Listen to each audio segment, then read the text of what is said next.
What's up? What's up, everybody? It's your girl Shanti Das back with another episode of the Silence of Shame podcast. And as y'all know, this season has been really wonderful. We've had some incredible guests, really talking about mental health and first responders, the people that are always there first on the scene.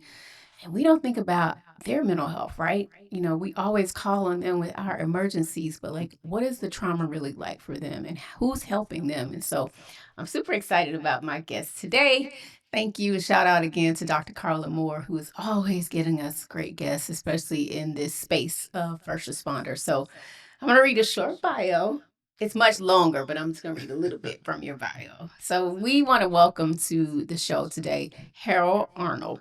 Harold is a proud native Atlantan and graduate of D.M. Thurl High School, class of 1991, a product of the City of Atlanta school system. Shout out to APS. I'm an APS baby too. Awesome.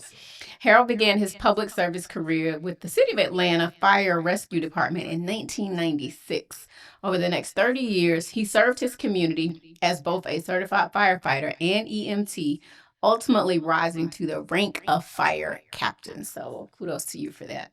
Throughout his career, Harold witnessed firsthand the emotional and physical challenges faced by first responders. He dedicated himself to mentoring young firefighters through non-traditional firehouse conversations while promoting mental health and wellness within the fire service and working to break stigma around seeking help and to foster emotional resilience amongst his peers. So again, welcome to the show, Harold. Thank you for having me. Yes, absolutely. So grateful that you're here. And so, my first question to you is how long were you a fire captain in the city of Atlanta? For 13 amazing and exciting years. That's great. And then you were a firefighter before that, right? No lieutenant, then Oh, my bad. driver prior to that, and Okay. then firefighters, which you typically start off as. Okay, so you got a lot of experience, Yes. basically. Yes. So my next question, Harold, is firefighters see and experience so much, as we know, on the job. From your perspective as a former leader of your station and team, how can that impact your mental health over time? Like all of those years, seeing all of that, like what was that like for you, and what do you see that being like for some of the firefighters that you've seen? Over the span of a career for a firefighter, that it can have a very adverse impact, I should say, especially undiagnosed and Mm-hmm. untreated. Yeah. Firefighters, they can suffer from sleep deprivation.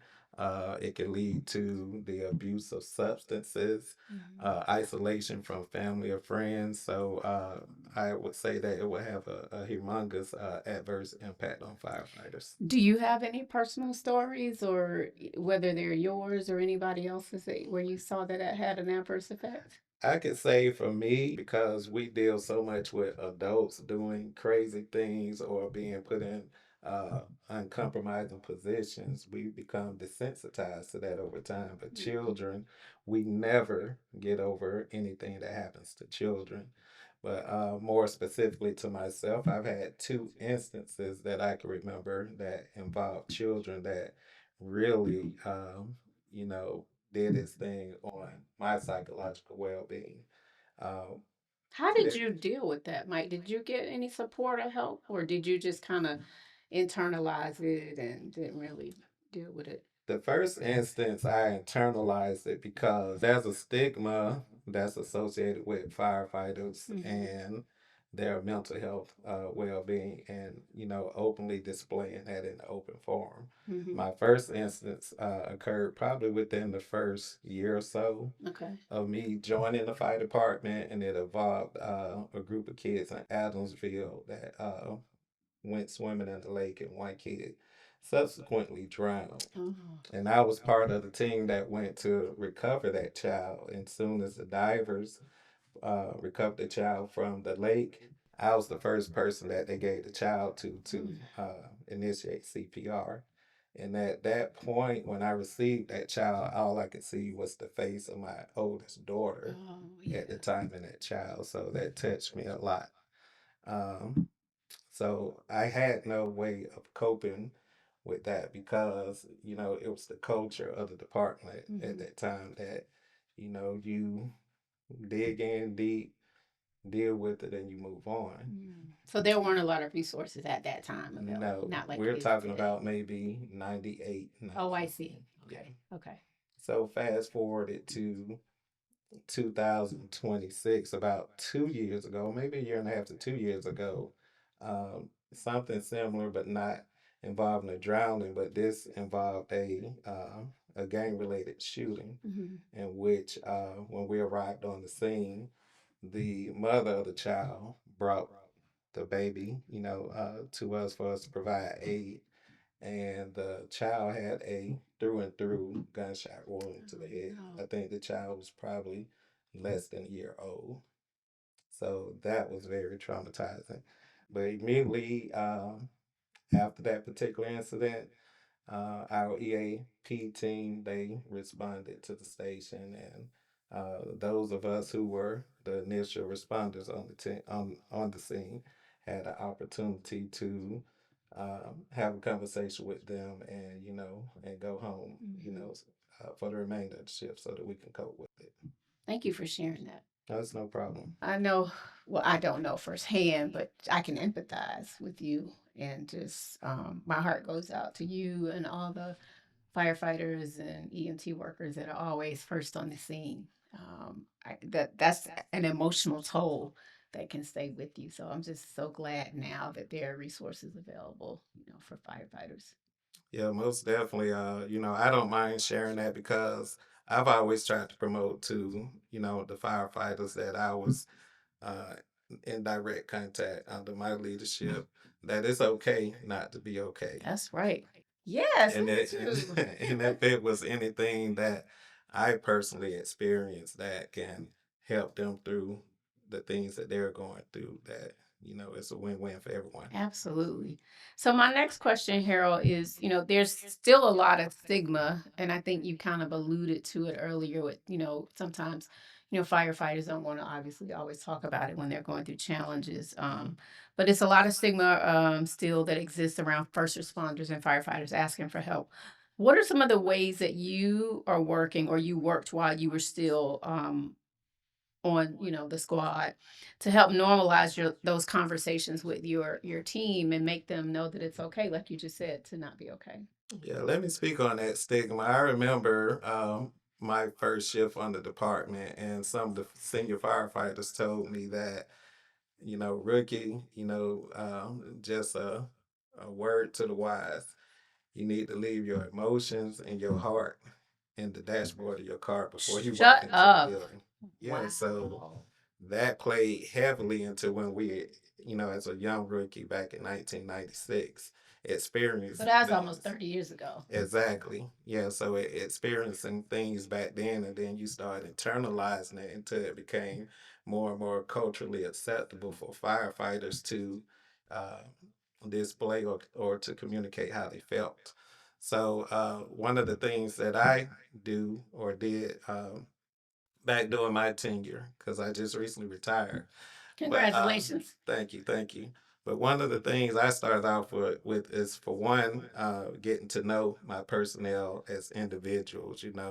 If they were married, or dating, had children, and things of that nature. So I would have non-traditional conversations with my firefighter that did not involve the fire department whatsoever. Mm. That gave me an opportunity to kind of gauge or to analyze how they were as individuals and some of the things that they may be coping with at home, so that when they stepped outside what was considered the norm, then I would be able to recognize that, pull them to the side, have a private one-on-one conversation with them, and then I can, expose them to the resources that were available through our organization, which was the peer support program, our employee assistance program, what they know as EAP, Yep. and which is new to the state, for a couple of years now, which is, 988. Absolutely. That's leadership, Harold. I'm Thank so you. proud of you. Thank you. And I'm sure that the firefighters working under you were very grateful for not only you being able to, keep them abreast of all the great resources, right, that the department had to offer, but just your concern and care as a Yes. human being. Yes, and when I retired, I felt like I was going, well, me and some of my guys, we felt like we were divorcing, Oh, versus yeah. celebrating, the fact that I was, turning the page to a new chapter in life. Absolutely. I mean, a long time of service. I mean, Yes, again, kudos to you and everybody else on your squad. thank you. So, we talked about those programs, the EAP programs. Any other initiatives that kind of stand out to you that you saw made a real difference in any of your firefighters' lives? Yes, I think the peer support program, I was in our second, I guess you would say 2.0 phase of our peer support program. Okay. I actually attended a lot of the training. Oh, great. And what I learned from that is that, with firefighters, it's hard to sell us anything, and it's most definitely harder for us to communicate, the way that we're feeling to anyone outside of our station, outside of our organization, and it becomes very less likely outside of our occupation altogether. Mm-hmm. So I think with the peer support program, it offers them a plethora of different individuals within our organization that they feel they can trust and Mm-hmm. that they respect Yeah. and that they can talk to when their mental health isn't where they would like it to be. Yeah, that's peer support in mental health overall. No matter what job or capacity, is super important, right? Because hearing from someone who you feel like is your peer Yes, again makes a world of a difference, right? Because it's more relatable. exactly. And that's why I think whoever created the peer support groups in mental health, it's just such an important initiative and part of the day to day of being able to handle your own personal struggles. Because again, it Absolutely. ain't nothing like, having somebody right there with you that you feel like you can relate to say, hey, I've been through this Yes, they've been through and I and made it out, right? exactly. Yeah, Exactly. absolutely.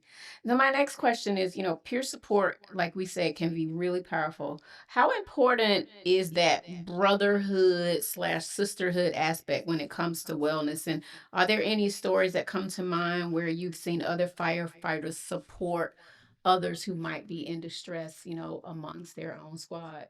Yes, that brotherhood and that sisterhood is vitally important because firefighters typically spend anywhere from 24 to 48 straight hours uh, together. That's a lot of time. Yes, I don't even, I've been married for just over 20 years to my wife, and I can't remember too often where we spend 24 to 48 straight hours together. That's a lot of time. Yeah, Yeah. so that program or that brotherhood and sisterhood is vitally important, especially depending upon the experience level of that group. They can, pull and push one another as needed. Yeah. So yeah, it's vitally important. That's wonderful. I love that. And like you said, these are people you spending that's 2 whole days. Yes, yes, yes, So you gotta have that trust established there and be willing to support each other, right? exactly. Yeah, 100%. What kind of feedback, Harold, do you hear or have you heard from firefighters about mental health resources, the ones that you mentioned that are available? Have you heard any of them talk about how good those programs are? I know you specifically honed in on peer support, but like any just direct feedback from them about just any of it? Typically, like any specific feedback that I have got, well, I haven't received specifically any uh, isolated Okay. instances of feedback from my personnel Mhm. because, again, that stigma is still there. But we're Even in still, this day and age. even in this day and age, Okay. we still have to put the chisel and the hammer to it Mhm. to chip that away. Okay. But on the flip side of that is that it again from a supervisory perspective, it gives me an opportunity to uh, observe them Mhm. and to see, distinctive irregularities in the patterns of behavior that I'm typically used to seeing. And then again, I can once You can I can encourage them recognize once you, that. yeah. Yeah. So if anything, my recommendation would be for all of our supervisors, managers, to receive that same training that I was exposed to, so that they would again be another resource in helping Absolutely. firefighters. I do agree. I think at every stage of it, in all companies, everybody needs to be trained at every level, starting from the top on down, Oh yeah, absolutely. right? Super important. So I only got one more question for you. Okay. This is like quick and painless. For firefighters or even families listening to you right now, Harold, and again, I want to thank you for joining us today. What would you want them to know about the support that's available? Any families of firefighters, or just anything about the mental health journey for families or for the individuals. Well, for firefighters, again, I would like to most definitely let you know that it is okay not being okay. And especially for you to recognize the resources that are available to you that can help you cope with those things. So, firefighters, if you're listening or if you're watching, it's okay not to be okay. Seek out those resources or go to someone that you trust so that you can, get the help that you need to cope with it. For And we families, didn't get into families a lot, but it can be yeah, tough for families. yeah, for families, because, if you're used to your husband, your spouse, or whatever that attachment may be, um, typically being kind all the time, and then all of a sudden they're coming Mm, home and they're lashing out, they're kicking the dog, or they're not shaving, or whatever the case may be.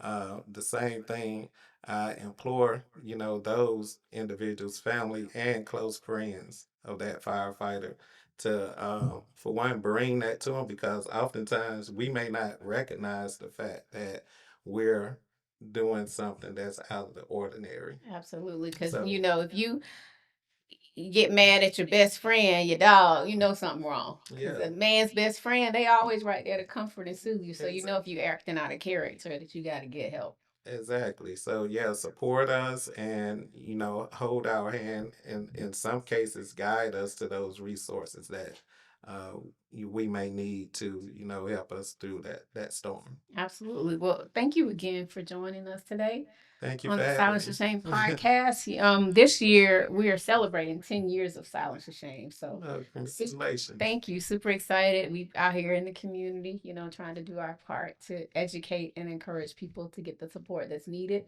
and to help keep erasing stigma. And I think, these type of conversations continue to chip away, as you said, so that we can erase this stigma. And so our theme this year for our anniversary, our 10-year anniversary, is honoring our past, investing in our future.